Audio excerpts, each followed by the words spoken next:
Bom, pessoal, iniciando a 10ª e última aula de ajustamento de observações 1, né? Vamos ver agora, então, entrar na teoria de confiabilidade do ajustamento, né? Então, ou seja, né, vamos investigar para um dado ajustamento ali, né, para nossas matrizes A e W, essencialmente, qual que é o nosso real poder de detecção e ou né, identificação de erros, né? Erros não aleatórios, no caso. Né? Com especial foco aqui nesse caso para erros grosseiros, outliers, nas observações. Tá? Bom, então, claro, isso vai depender do teste estatístico que nós vamos aplicar, né? Em particular o data snooping. Mas existem medidas de confiabilidade que elas independem do teste estatístico. Elas dependem apenas da matriz A, ou seja, da configuração geométrica ali do nosso ajustamento, né, da redundância e etc. Né, que observações estão relacionadas, né, a quais parâmetros, né, quantas observações estão relacionadas a cada parâmetro, né, que parâmetros têm observações em comum, né, e etc. Né. Bem como a matriz peso, o inverso da matriz de covariância das observações, ou seja, aquela ponderação em função das variâncias e covariâncias que existem ali entre as observações. Né? Então, tanto as suas incertezas quanto eventuais correlações entre elas. Né? Bom, então são os chamados números de redundância ou de confiabilidade. Né? Então, essas medidas que dependem essencialmente das matrizes do ajustamento A e W, né? A e peso. Não dependem do teste estatístico que eu estou aplicando e consequentemente, dos níveis de probabilidade que eu estou assumindo. Notem que quando a gente fala A e peso, como a gente já viu, né, a gente também pode falar de pré-análise. Né? Então não depende do vetor das observações y, né? Então não depende do vetor numérico, né? Ou seja, não depende das medições. Então eu posso estimar essas medidas de confiabilidade antes mesmo de ir a campo, né? Antes mesmo de fazer o levantamento, por meio da pré-análise da rede. Né? Então eu posso tanto fazer a pré-análise para fins de intervalos de confiança, né? Propagação de erros aleatórios, quanto para fins de confiabilidade, né? Então, para verificar qual é o efeito de possíveis erros não aleatórios. Bom, então como é que a gente obtém esses números de redundância, né? Primeiramente, vamos considerar o seguinte aqui, que o nosso vetor de observações, né, lembrando, o vetor L do modelo paramétrico é y menos y0, né? Vetor das observações y menos o vetor y0, que é f de x0. y0 é função apenas dos parâmetros iniciais. Então a gente não investiga, né, se tem erros nos parâmetros iniciais, né, no valor inicial. Enfim, a gente considera que o vetor dos parâmetros iniciais está bem adequado, suficientemente próximo, enfim.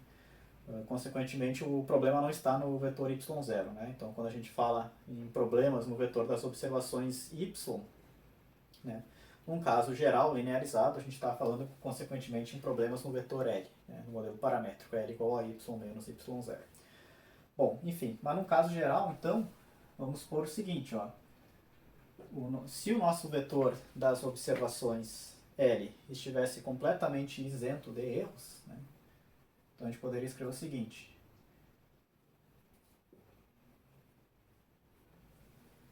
esse nosso vetor valeria A de x. Quem é A? A é a matriz, né, de derivadas do ajustamento, enfim. E quem é dx? Dx é o verdadeiro vetor de correção aos parâmetros iniciais. Tá? Não é o vetor de correção aos parâmetros iniciais do ajustamento, dx chapéu. É o verdadeiro e desconhecido vetor de correção aos parâmetros iniciais do ajustamento. Por quê? Porque pelo modelo do Gauss-Markov, né, pelo modelo paramétrico de ajustamento, enfim, a gente teria essa expressão, né, L é igual a dx menos v. Então, se não tem erro nas observações, né, em nenhuma delas, né, os resíduos são nulos. Né? Consequentemente, o vetor de correção aos parâmetros iniciais que a gente iria obter seria já o verdadeiro vetor de correção aos parâmetros iniciais. Né? Então, a gente teria essa expressão, L igual a dx. Bom, aqui não tem ajustamento, né? Na prática, existem os erros de observação. Então, vamos fazer o seguinte aqui, ó. Vamos ter que considerar isso. Então, a gente vai colocar o seguinte, ó, que o vetor L menos o vetor dos erros verdadeiros que contaminam as observações, aí sim, né, esse é igual a A dx, a matriz A vezes o verdadeiro vetor de correção aos parâmetros iniciais dx. Tá? Então, a gente vai acrescentar aqui um vetor de erros, que é o vetor dos erros verdadeiros das observações, tá? Não é erro aparente, não é resíduo, né? Não é erro estimado, é o erro real, né? Porque a gente já viu, né, que para isso ser verdade, né, as observações não podem conter erros. Então, num caso geral, a gente considera, né, a gente subtrai aqui os erros de observação, os verdadeiros erros de observação, para que essa igualdade seja válida.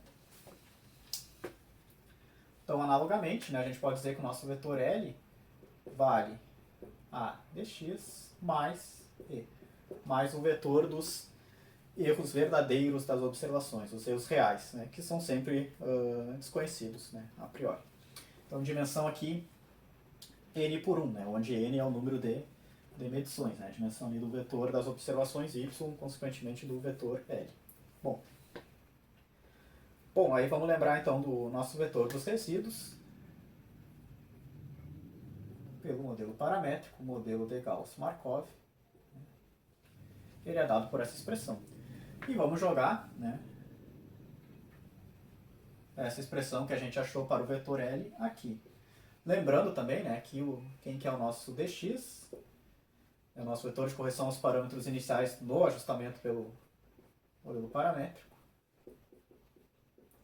É aquela solução geral do ajustamento, né? Então, jogando, né, essas duas relações no vetor dos resíduos, do ajustamento, vai resultar em A, que vai multiplicar toda essa expressão, né? Então, A transposto WA na menos 1, A transposto W. Aí aqui, ó, onde tem o L, a gente vai jogar a relação que a gente viu para ele. A dx mais E. Tá? Menos L. Quem que é o L? De novo, né? A dx mais E.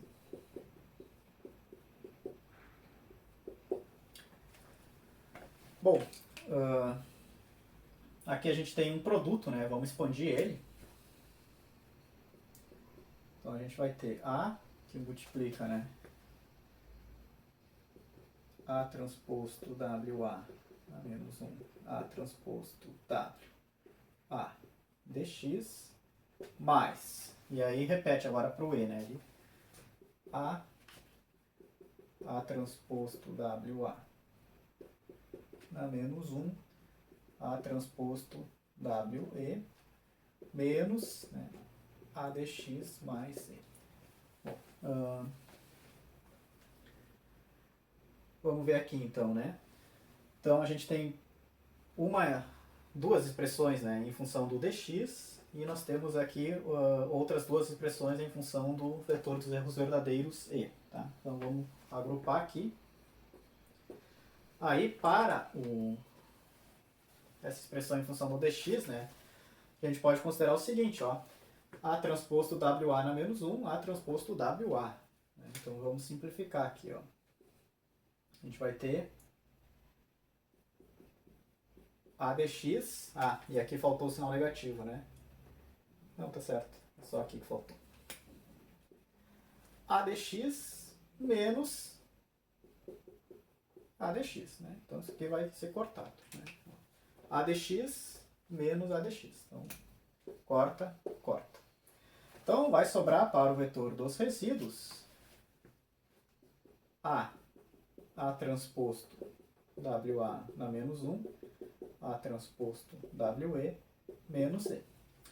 Se a gente botar o vetor dos erros verdadeiros em evidência, então vai ficar o vetor dos erros verdadeiros E que multiplica A transposto WA na menos 1, A transposto W, menos Isão. Quem é Isão? Isão é uma matriz de identidade N por N. Né? Então ela vai conter 1 na diagonal principal, 0 fora dela. Né? Então, que é multiplicando pelo E, a gente teria o E, né? O vetor dos erros verdadeiros.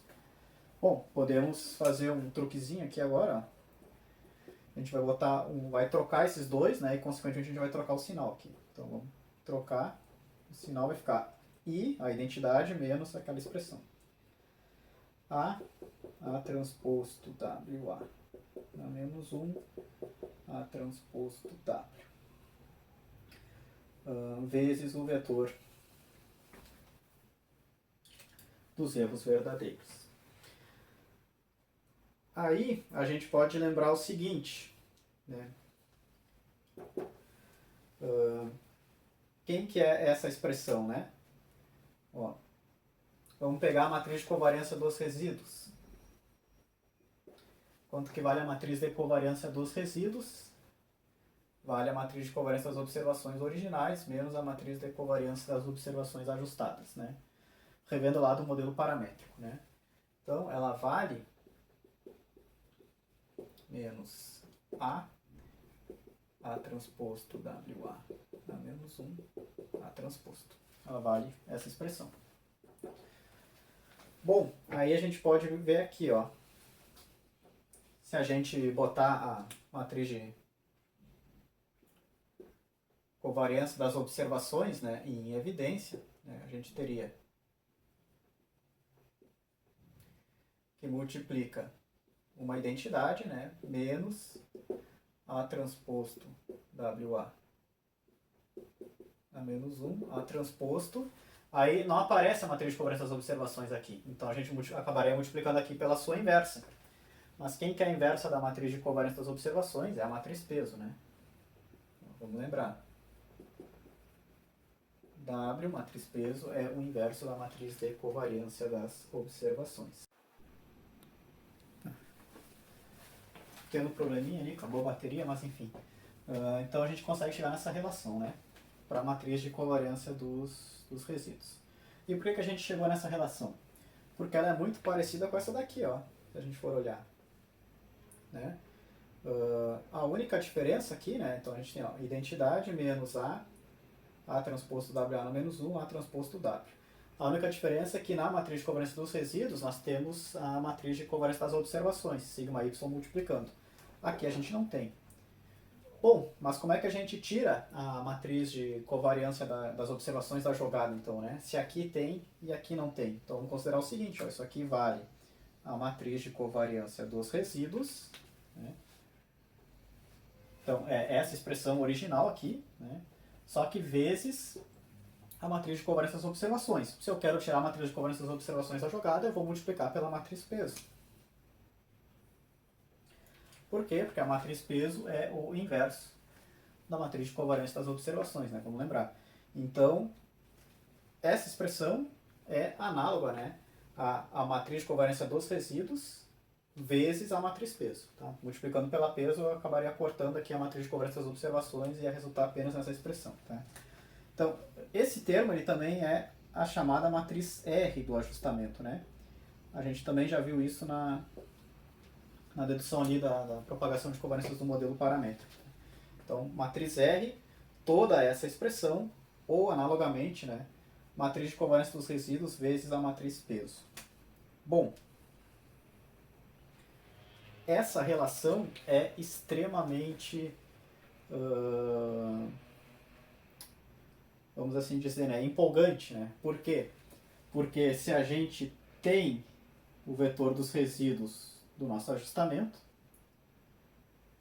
que a gente obtém ali pelo modelo paramétrico, né?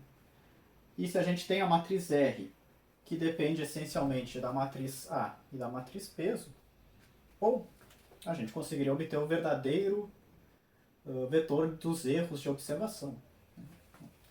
Ou seja, né, se a gente conseguisse obter o verdadeiro vetor dos erros de observação, bastaria subtrair eles do vetor L para a gente ter o verdadeiro vetor de correção aos parâmetros iniciais. Ou seja, né, a verdadeira solução daquele ajustamento. Né? Como é que a gente faria isso? Bom, simplesmente a gente passaria invertendo. Né? O vetor dos erros verdadeiros seria igual a menos a matriz R inversa vezes o nosso vetor dos resíduos do ajustamento convencional. Qual que é o problema aqui? A matriz R é singular. né? Determinante nulo não admite inversa ordinária. Então não tem como obter o verdadeiro vetor dos erros de observação em função do vetor dos resíduos do ajustamento, infelizmente, né? Além dela ser uma matriz singular, né? O Baselga mostra num artigo dele que diferentes combinações, né, do vetor de erro Z, então a gente pode ter o vetor dos erros reais, né, verdadeiros, ele vai ter ali n componentes, uma para cada observação. Existem diferentes combinações de erros, né, entre essas componentes, né, entre os valores dessas n componentes, que vão conduzir ao mesmo vetor dos resíduos V. Então, então, infelizmente, realmente não tem como, né, a gente sair dos resíduos e chegar no vetor dos erros verdadeiros. Primeiro, porque não tem como inverter a matriz R. Segundo, porque diferentes vetores de erros verdadeiros podem conduzir ali ao mesmo vetor dos resíduos, né, no ajustamento por números quadrados do modelo paramétrico. Enfim, mas isso não quer dizer que essa expressão que a gente acabou de obter, né, seja completamente inútil, né, sem utilidade. Pelo contrário, né? Então, olhem só que interessante. Bom, primeira coisa, né? Então, a gente tem essa expressão aqui. Vamos ver o traço dessa matriz R. O que é o traço de uma matriz? O traço é a soma dos elementos da sua diagonal principal. Então, vou pegar o elemento da 1, linha 1, coluna 1, o elemento 2, 2, linha 2, coluna 2, e assim por diante. Eu vou somar todos eles. Tá? Esse é o traço da matriz R, a soma dos elementos da sua diagonal principal. Bom, vamos ver aqui. Tem que pegar aqui, né? Então, o traço da matriz R. Bom, ele vai ser o traço da nossa matriz identidade, né?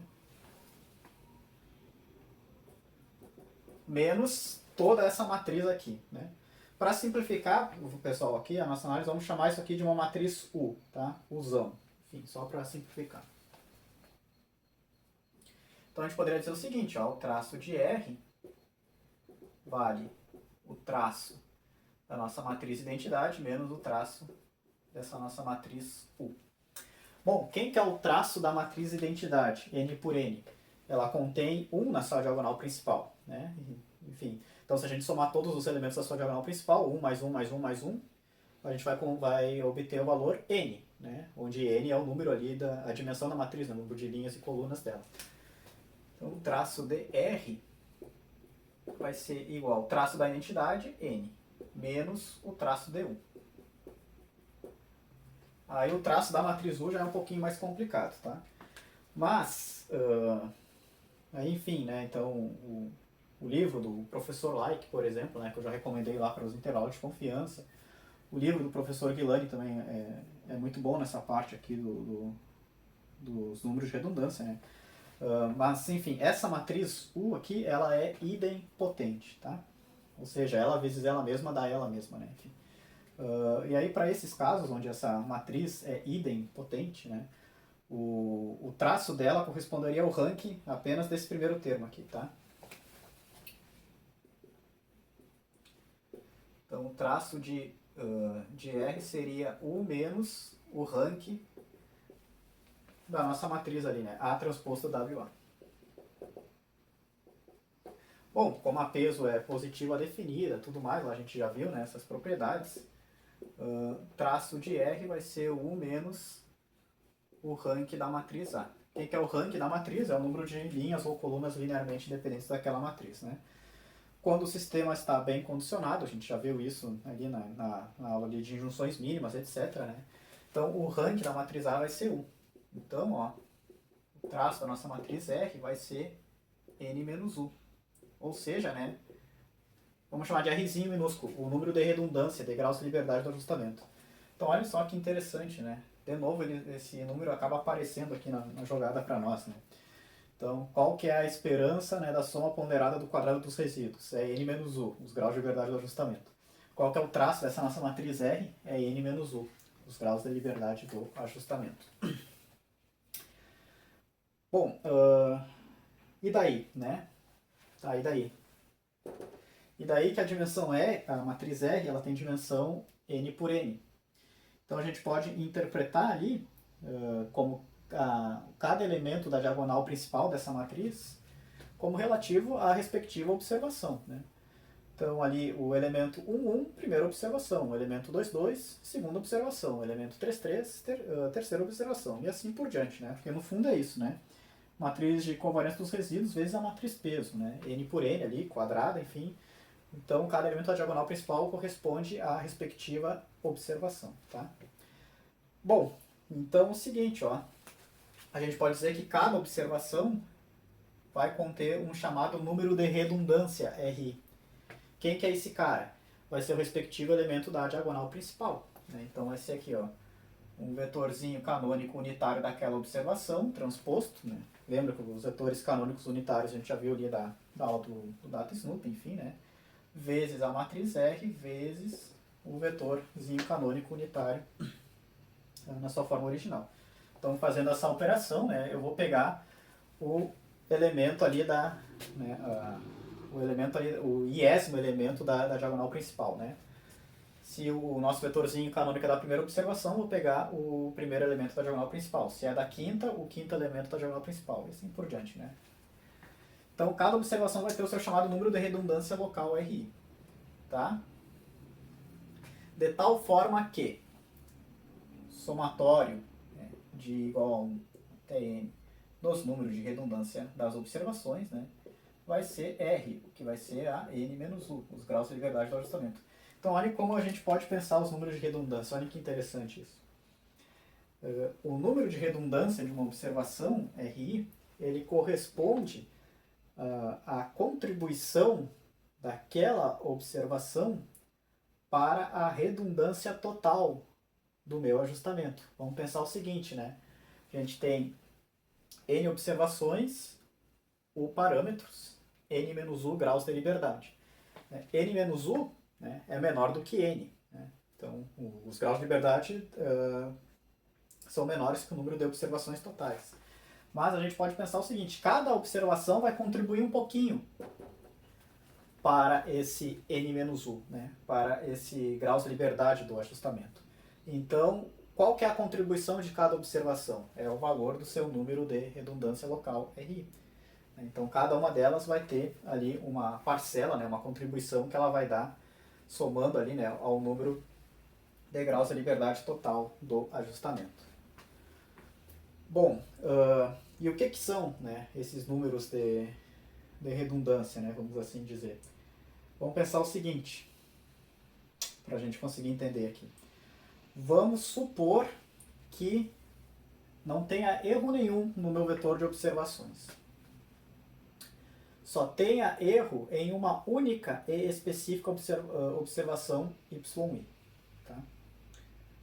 Nesse caso, né, nosso vetor de erros aqui vai ser formado por 0, 0, 0, 0, 0 e apenas o respectivo erro EI naquela observação. Né? Então, aqui, nesse caso, né, nosso vetor de erros aqui ele vai ser formado por 0, 0, 0, 0 até um erro em uma observação específica. Né? E aqui segue com 0. Que é a linha da iésima observação, dimensão n por 1. Tá? Bom, nesse caso, tá, se a gente for pegar aqui a nossa matriz R, considerando a peso diagonal, tá? Ou seja, né, a nossa matriz de covariância original das observações diagonal, só variâncias sem covariâncias, tá? Uma matriz peso W diagonal, e só tem erro em uma única observação e zero nas demais. Aí nesse caso, se for fazer aqui o produto matricial rigoroso, enfim, chegaria-se a essa relação. Ó.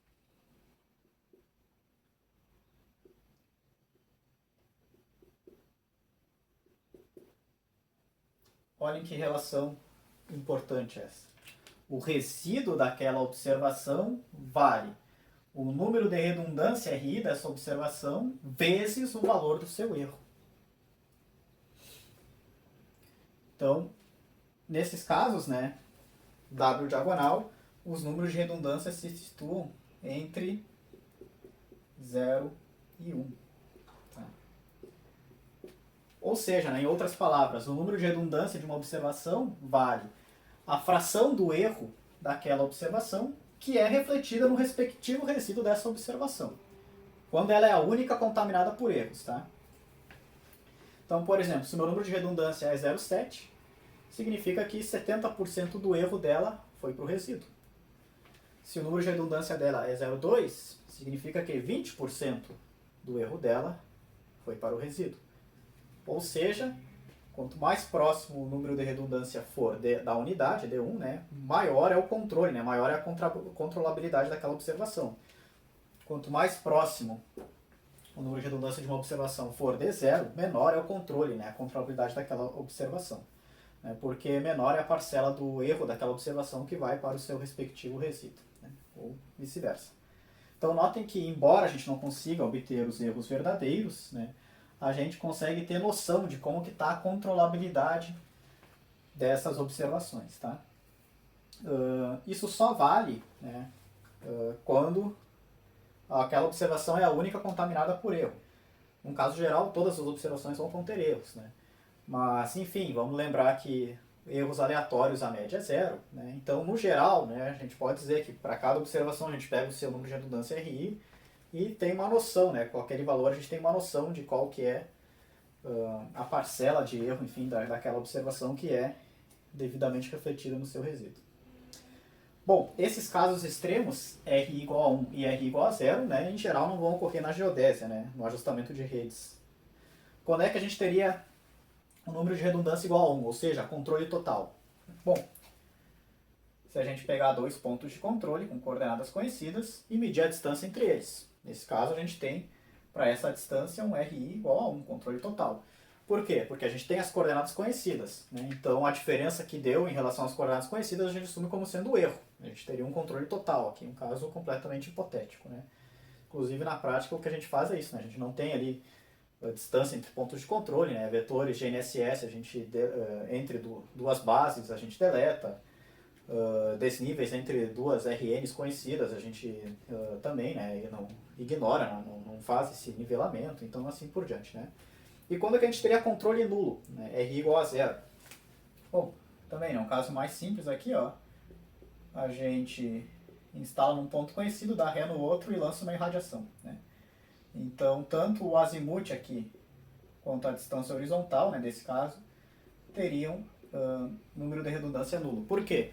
Porque a gente tem duas observações, o azimuth e a distância, para dois parâmetros, né, as coordenadas x e y do ponto. Então, graus de liberdade desse ajustamento, redundância zero. Consequentemente, os R individuais, zero, nulos. Né? Então, claro, quando é que a gente tem número de redundância nulo? Quando aquela não há ajustamento, né, para aquele ponto, enfim. E quando que a gente tem número de redundância igual a 1, 100%, controle total. Quando a gente está aí trabalhando com dois pontos de controle.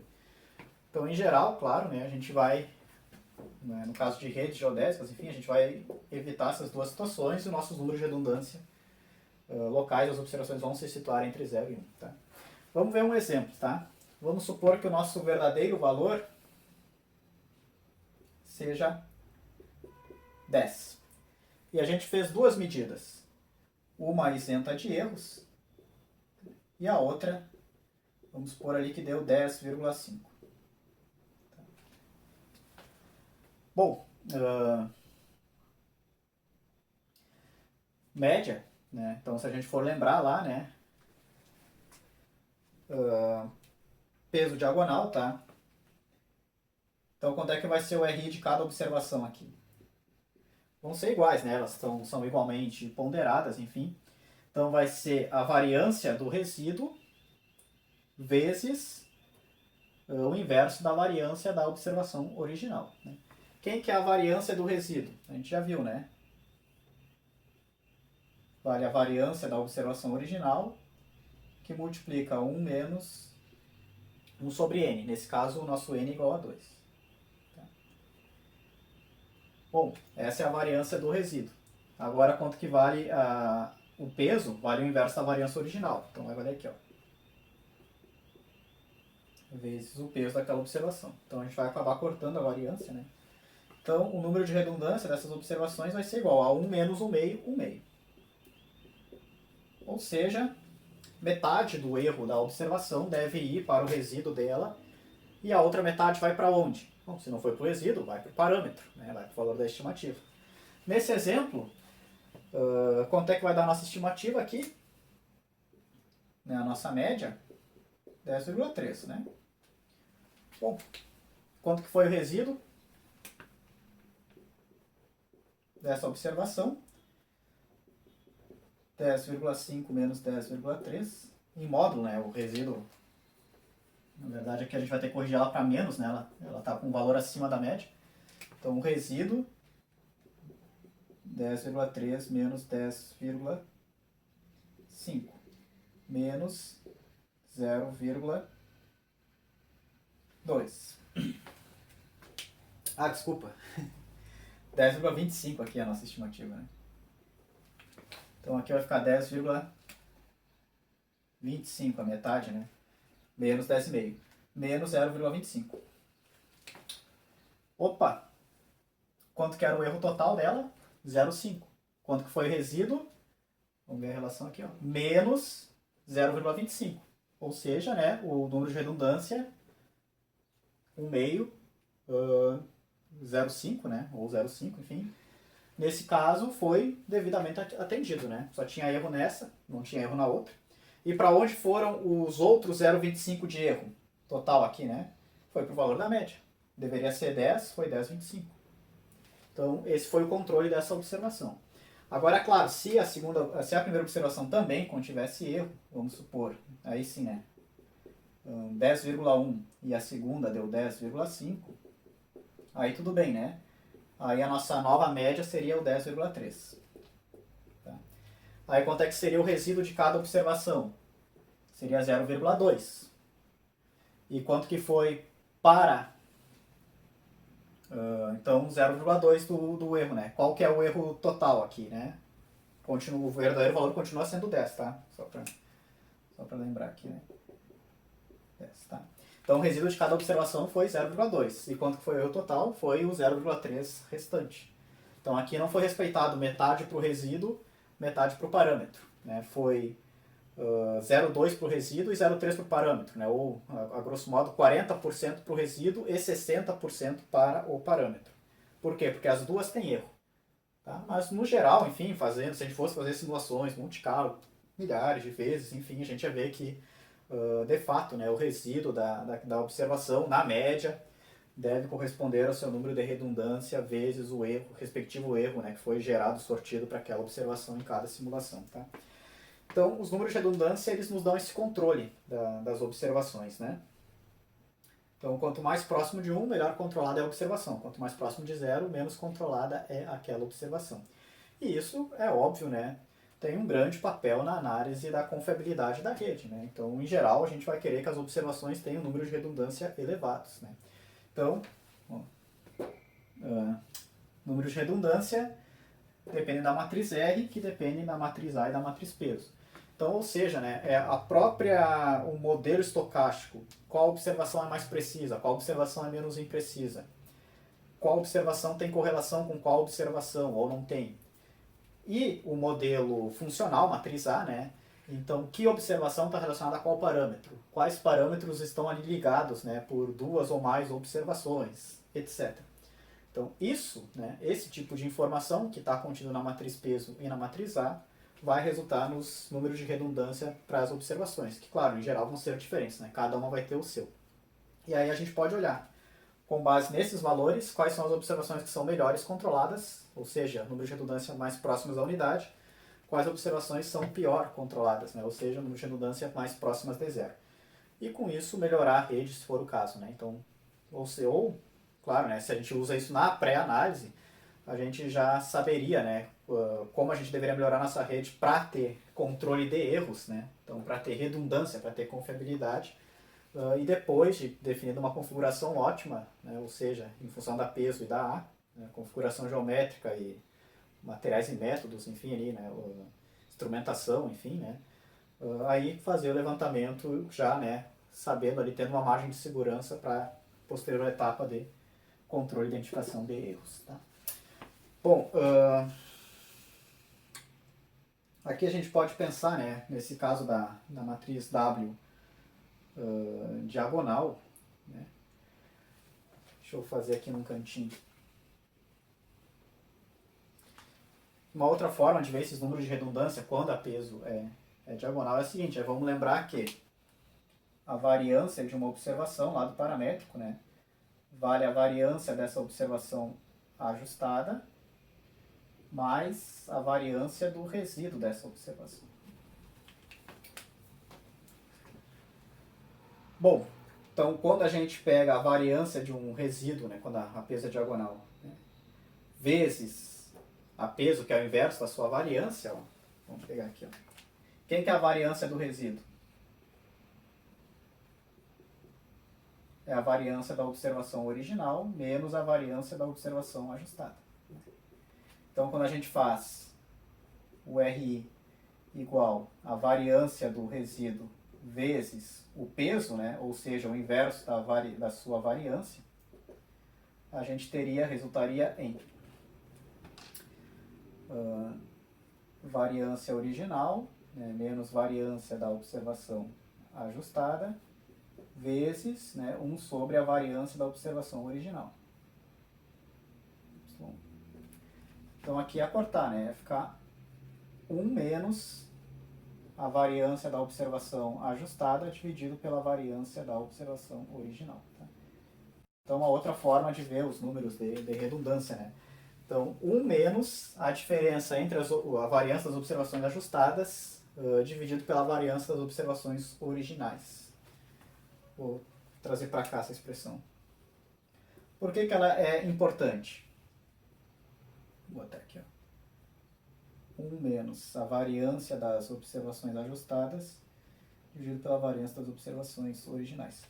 Em termos de cálculo, pessoal, não tem importância nenhuma aqui, né? Basta a gente definir a matriz R, fazer esse produto matricial, a gente já tem os números de redundância, tá? Mas a gente pode pensar o seguinte aqui, ó. A gente já viu, né, lá da aula do paramétrico, quando o número de observações cresce, a variância das observações ajustadas se aproxima de zero e a variância dos resíduos, né, se aproxima da variância das observações originais, nessa relação aqui. Ó. Então a variância das observações da observação original é a mesma.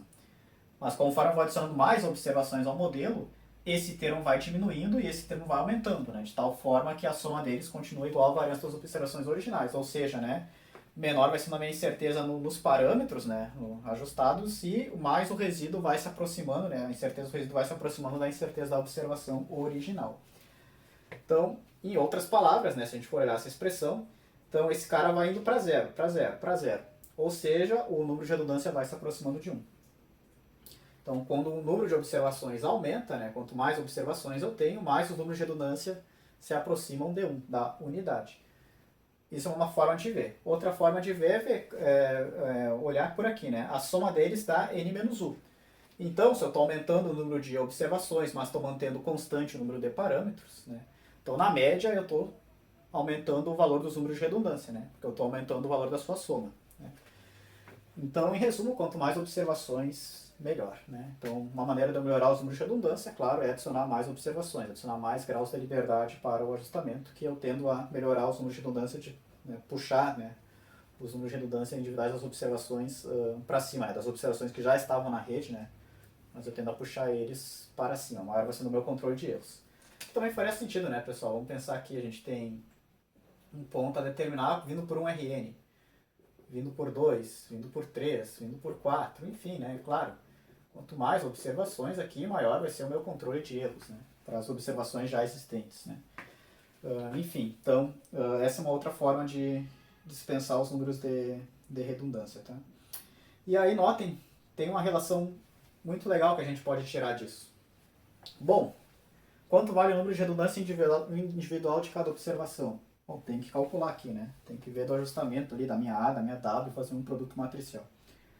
Mas, eu posso definir o número de redundância médio para a minha rede. Quem vai ser o número de redundância médio? Ó, fazer aqui. Vai ser a soma deles, dividido pelo número de observações. Né? Então, somando todos eles tem que dar n menos u. Bom, então pega essa soma e divide por n, onde n é o número de observações. Eu vou ter o número de redundância médio de cada uma. Então, esse é o número de redundância médio da rede, do ajustamento. E olhem que legal, n menos u sobre n. Aqui eu não estou falando de peso, não estou falando de matriz A, só estou falando de número total de observações n e número total de parâmetros u, só isso. Então, se eu pegar os graus de liberdade do ajustamento e dividir por n, onde n é o número total de observações, eu tenho uma média, né, para esse ajustamento de qual é a parcela do erro, né, de cada observação que vai ser devidamente refletido no resíduo daquela observação. Olhem que interessante. Né? Apenas tendo o número de observações n e o número de parâmetros u. Eu já posso estimar isso. Né? Então vamos supor aqui que a gente tenha, sei lá, u igual a 10 e n igual a 30. Tá? Então, n menos u, 20. Né? N, 30. Então, 20 por 30, 2 terços, né? Então, 2 terços, ou arredondando aí 0,66, 66%. Então, tendo apenas essas informações, são 10 parâmetros para 30 observações, eu posso dizer que, em média, né, espera-se aí que 67% do erro, né, em cada observação seja devidamente refletida no resíduo daquela observação. E os outros 33% e o outro 1/3. Bom, esse aí foi para a estimação dos parâmetros. Né? Então foi para o valor dos parâmetros, foi absorvido pelos parâmetros. Né? Então 1/3 foi absorvido, 1/3 dos erros foi absorvido pelos parâmetros, 2/3 dos erros foi devidamente refletido no resíduo da observação, das observações. Então, esses são os números de redundância, tá? De uma forma geral. Aí. Então é a primeira medida de confiabilidade que a gente vai ver, né? E eles têm essa importância, né? Que aqui a gente não fez nenhuma suposição sobre teste estatístico, né? Não entrou hipótese nula, nem hipótese alternativa. A gente apenas trabalhou aqui com o conceito do erro verdadeiro dentro da solução do modelo paramétrico ali, matriz A, matriz peso, enfim. E não depende do vetor das observações também, né? Então, e não depende do valor numérico, porque justamente é um controle daquela observação. Não importa o valor dela, é um controle que eu tenho sobre ela. Aí, claro, se o valor dela está com você está com um valor elevado de erro, deve ser identificado. Se está com um valor baixo, não deve ser identificado porque está dentro ali do esperado, enfim, né? Dependendo do número de redundância daquela observação. Então, é o controle que eu tenho para aquela observação. Agora, o valor que foi observado para ela é outra história, né? Bom, só tem um problema com esses números de redundância, tá?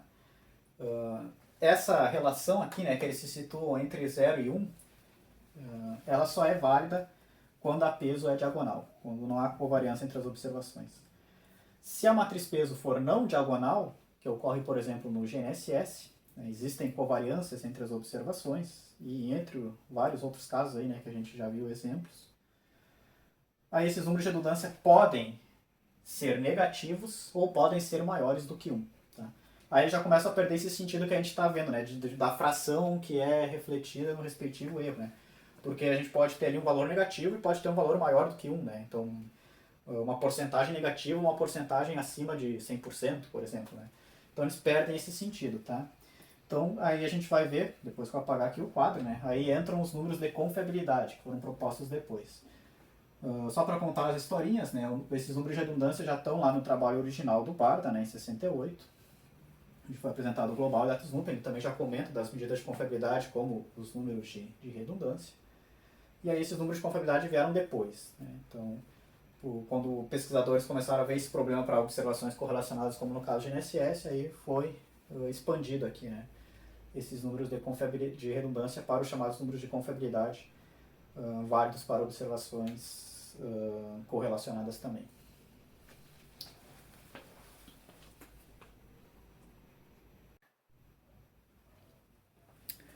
Bom, pessoal, para encerrar então essas primeiras medidas de confiabilidade, né, os números de redundância e confiabilidade. Então, nossos números de redundância originais, né, RI, propostos lá pelo Barda em 68, que vem lá da matriz de redundância R, né, matriz de redundância R, produto da matriz de covariância dos resíduos pela matriz peso. Né, Se a peso é diagonal, eles se situam entre 0 e 1. Né? O problema é quando a peso não é diagonal, quando as observações são correlacionadas. Aí esses números de redundância podem ser negativos ou maiores do que 1. Bom, aí primeiramente, né, Wang e Shen, em 94, né, num artigo científico, eles propõem, ao invés de trabalhar com a matriz de redundância R, eles propõem trabalhar com essa matriz de confiabilidade, vamos assim dizer. R matriz de redundância, essa matriz é chamada matriz de confiabilidade. Tá? Valendo a identidade, N por N, claro, né? Esse operador é o produto de Hadamard, tá? Lá do universo das matrizes. Então, produto aqui de Hadamard com a peso na menos 1. O que é esse produto, né? Então, essa matriz é N por N. Essa matriz também é N por N. Então, esse produto de Hadamard vai dizer o seguinte, que o produto resultante aqui, né? Eu não vou pegar linha da primeira vezes coluna da segunda, linha da primeira vezes coluna da segunda. Eu vou simplesmente pegar o respectivo elemento de uma e multiplicar pelo da outra. Elas são matrizes quadradas, né? N por N, e de igual dimensão. Então, quem que é o elemento da terceira linha e da sexta coluna? É o elemento da terceira linha, sexta coluna da identidade, vezes o elemento da terceira linha, sexta coluna da peso na menos 1.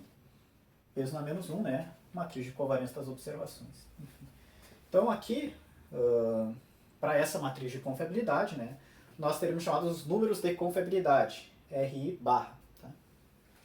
Seriam dados por essa expressão. Tá? Então, o vetorzinho canônico unitário daquela observação, né, CI transposto matriz de covariância das observações, a peso na menos 1, CI transposto, CI normal, né, daí a gente resolveu essa parte, vezes, né, CI transposto WR CI.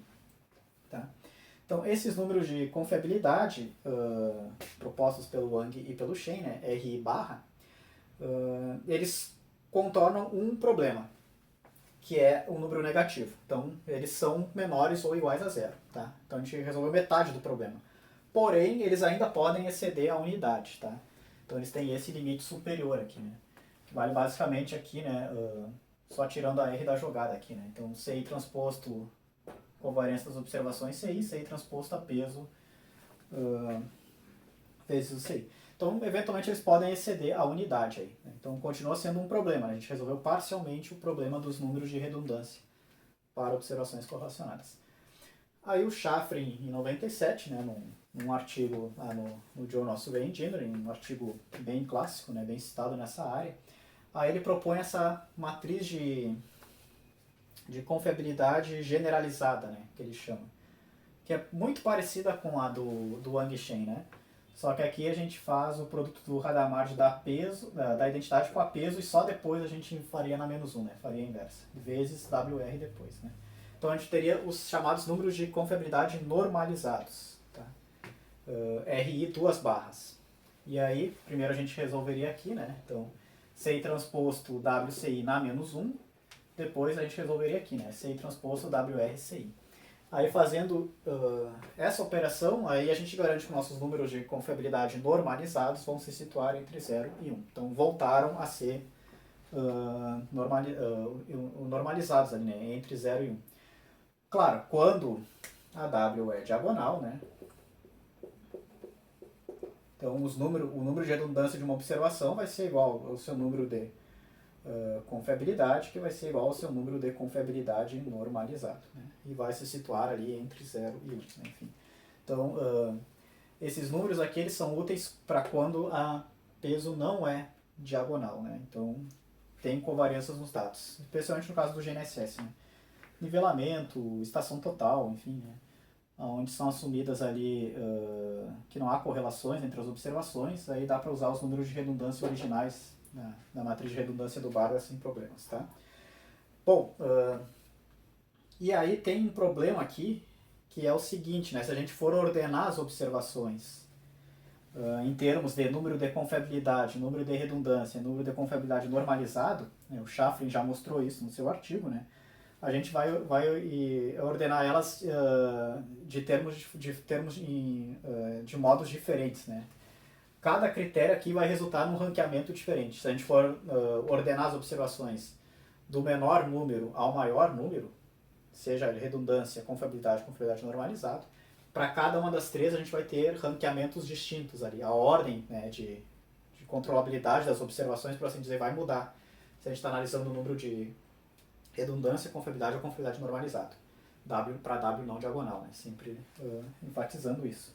Então depois em exemplos numéricos aí a gente vê isso, né, de uma forma mais clara, né? Um exemplo para uma rede NSS mesmo, enfim.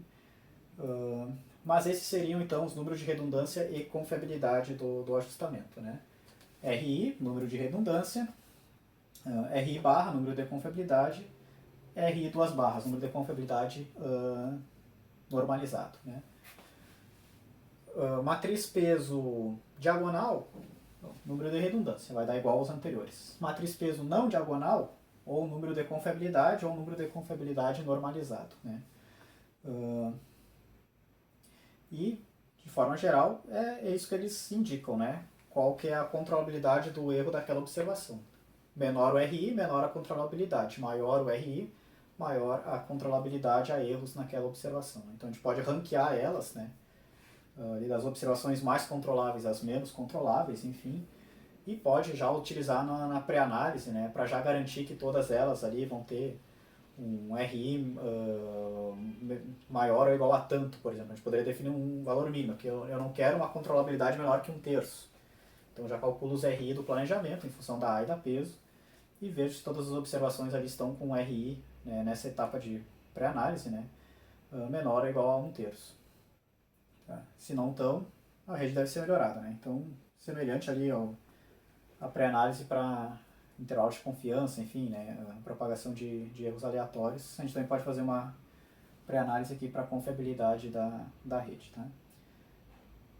E bom, aí vamos ver os exemplos depois para ficar mais claro aqui essas ideias.